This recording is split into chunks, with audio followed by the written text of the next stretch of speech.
Hello, പുതിയൊരു വീഡിയോയിലോട്ട് എല്ലാവർക്കും സ്വാഗതം കേട്ടോ. അപ്പോൾ ഇത് എങ്ങോട്ടാണ് റെഡിയാവുന്നതെന്നല്ലേ, നമുക്കൊന്ന് പുറത്തൊന്ന് പോയിട്ട് വരണം കേട്ടോ. ആലത്തൂർ വരെ ഒന്ന് പോകണം. എന്താണെന്ന് വെച്ചാൽ മോന് ആധാർ എടുത്തിട്ടില്ല. അപ്പോൾ അത് 3-4 വട്ടം മുൻപേ നമ്മൾ കൊടുത്തിരുന്നു, പക്ഷെ ഒന്നും ശരിയായിട്ടില്ല. അപ്പോൾ ഇന്ന് വിളിച്ച് ചോദിച്ചപ്പോൾ ഓക്കെ ആണെന്ന് പറഞ്ഞു. അപ്പോൾ പിന്നെ അവന് ആധാർ എടുക്കാമെന്ന് വിചാരിച്ചിട്ട് നമ്മൾ പോകാൻ നിൽക്കുകയാണ് കേട്ടോ. അപ്പോൾ നേരത്തെ തന്നെ ഞാൻ ഏകദേശം പണികളൊക്കെ തീർത്ത് റെഡിയാവുകയാണ് പോകാൻ വേണ്ടിയിട്ട്. പിന്നെ എന്തൊക്കെയാണ് വിശേഷം? സുഖമാണെന്ന് വിചാരിക്കുന്നു എല്ലാവർക്കും. അപ്പോൾ നല്ലൊരു ദിവസം എല്ലാവർക്കും വിഷ് ചെയ്യുന്നു കേട്ടോ. അപ്പോൾ എൻ്റെ ചാനൽ ആദ്യമായിട്ട് കാണുന്നവരാണെങ്കിൽ ഒന്ന് സബ്സ്ക്രൈബ് ചെയ്ത് ഒന്ന് ലൈക്കൊക്കെ അടിച്ച് ഒന്ന് സപ്പോർട്ടാക്കണം കേട്ടോ. അപ്പോൾ ഞാൻ ചോറ് അടുപ്പിൽ വെച്ചിട്ടുണ്ടായിരുന്നു, അത് ഏകദേശമൊക്കെ വേവാനായി. അപ്പോൾ അത് വാർത്ത് കഴിഞ്ഞിട്ട് വേണം നമുക്ക് പോകാൻ, വന്നിട്ട് വേണം കറി എന്തെങ്കിലും ഉണ്ടാക്കാൻ. അപ്പോൾ ഒരു 11 മണിയാകുമ്പോഴേക്കും ചെല്ലാൻ വേണ്ടിയിട്ടാണ് അവർ പറഞ്ഞത് കേട്ടോ നമ്മളോട്. അപ്പോൾ ഒരു 10:45 സമയത്തൊക്കെ നമ്മൾ ഇറങ്ങുകയാണേ. അപ്പോൾ സുൽപ്പിക്ക് അവിടെ വണ്ടിയൊക്കെ റെഡിയാക്കിക്കൊണ്ടിരിക്കുകയാണ് പോകാൻ വേണ്ടിയിട്ട്. വലിയ ആൾ വരുന്നില്ല കേട്ടോ, അവനിവിടെ ഉണ്ട്. അവനിവിടെ ആക്കി ഞങ്ങൾ പോവുകയാണ്.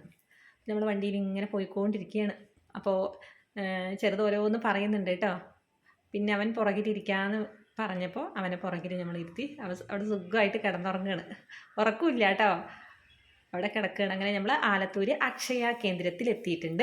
അപ്പോൾ ഞങ്ങൾ അവിടെ പോയി. പിന്നെ അങ്ങോട്ട് കൂടുതലായിട്ട് അക്ഷയയുടെ അകത്തുനിന്ന് നമ്മൾ വീഡിയോസൊന്നും എടുക്കുന്നില്ല കേട്ടോ. അപ്പോൾ അവിടുത്തെ കാര്യങ്ങളൊക്കെ കൊടുത്തു, എല്ലാം ഓക്കെ ആക്കി സെറ്റാക്കി ഞങ്ങൾ പുറത്തേക്ക് അങ്ങ് ഇറങ്ങി. അപ്പോൾ ചെറുതായിട്ട് അവിടുത്തെ ഒരു കുറച്ച് കാഴ്ചകൾ നമുക്ക് കാണിച്ചു തരാം കേട്ടോ. ഇതാണ് നമ്മുടെ ആലത്തൂർ ടൗൺ എന്ന് പറയുന്നത്. ടൗണിൽ നിന്ന് കുറച്ചിങ്ങോട്ട് NH-ൻ്റെ അടുത്താണ് കേട്ടോ ഈ സ്ഥലം. കണ്ടോ, ഇതാണ് നമ്മുടെ ആലത്തൂർ. ഓക്കെ,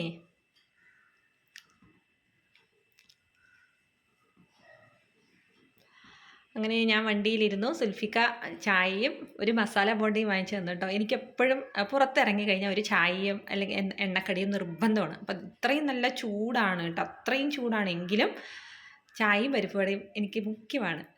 പിന്നെ ജ്യൂസൊക്കെ ഉണ്ടായിരുന്നു. അത് കൂടാതെ പിന്നെ ചിപ്സ് കേട്ടോ, പൊട്ടാറ്റോ ചിപ്സാണേ, അതും കൂടി വാങ്ങിച്ചു തന്നിട്ടുണ്ടായിരുന്നു. അപ്പോൾ ഇതെല്ലാം നമുക്ക് കഴിച്ച് അങ്ങ് മടങ്ങാം. ഓക്കെ, ഇനി പ്രത്യേകിച്ച് ഇവിടെ വർക്കോ പരിപാടികളോ ഒന്നും ഇല്ല കേട്ടോ. ആലത്തൂർ പ്രത്യേകിച്ച് ചെയ്യാൻ കാര്യങ്ങളൊന്നുമില്ല. പോയ കാര്യങ്ങൾ പെട്ടെന്ന് റെഡിയായി. അപ്പോൾ ഉച്ചക്കിലേക്ക് എന്തെങ്കിലും കറി ഉണ്ടാക്കണമല്ലോ. അപ്പോൾ നമ്മൾ മീൻ കടയിൽ ഒന്ന് ഇറങ്ങിയിട്ടുണ്ട്. അപ്പോൾ മീനൊക്കെ നോക്കിയിട്ടോ. നമ്മൾ ഇവിടെ നിന്ന് മീൻ വാങ്ങിയിരുന്നു. അയിലയാണ് നമ്മൾ വാങ്ങിച്ചത്. എല്ലാവിധ മീനുകളുണ്ട്. പുതിയാപ്ലക്കോര അല്ലേ, പുതിയാപ്ലക്കോര, അയില, മത്തി, പിന്നെന്താ അവിടെ ഉണ്ടായിരുന്നു, 2 തരം അയില ഉണ്ടായിരുന്നു കേട്ടോ. കട്ട്ള മീൻ, വാളമീൻ, ഇത്രയൊക്കെയാണ് അവിടെ ഉണ്ടായിരുന്നത്. അപ്പോൾ അതിൽ അയിലയാണ് നമ്മൾ വാങ്ങിച്ചത് കേട്ടോ. ഓക്കെ, ഐസിട്ട് സെറ്റാക്കി വെച്ചിരിക്കുകയാണേ.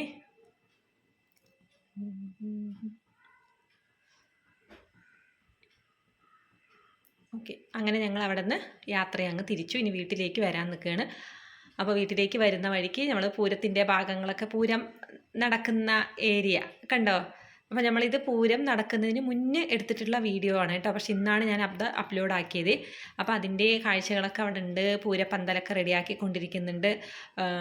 പിന്നെ എന്താണ് ഇതാണ്ടോ, അവിടെയാണ് ഗാനമേളയൊക്കെ നടന്നത്, കാണുന്നുണ്ടോ? അപ്പോൾ അതൊക്കെ ജസ്റ്റ് ഒന്ന് ഞങ്ങൾ നോക്കിയിട്ട് അങ്ങ് തിരിച്ചു പോവുകയാണ് കേട്ടോ. അപ്പോൾ ഈ ഒരു കുഞ്ഞു വീഡിയോ എല്ലാവർക്കും ഇഷ്ടപ്പെട്ടു എന്ന് വിചാരിക്കുന്നു കേട്ടോ. അപ്പോൾ എല്ലാവർക്കും ഒത്തിരി സ്നേഹത്തോട് കൂടിയിട്ട് നിങ്ങളിൽ ഒരാളായ ഞാൻ. Okay, by.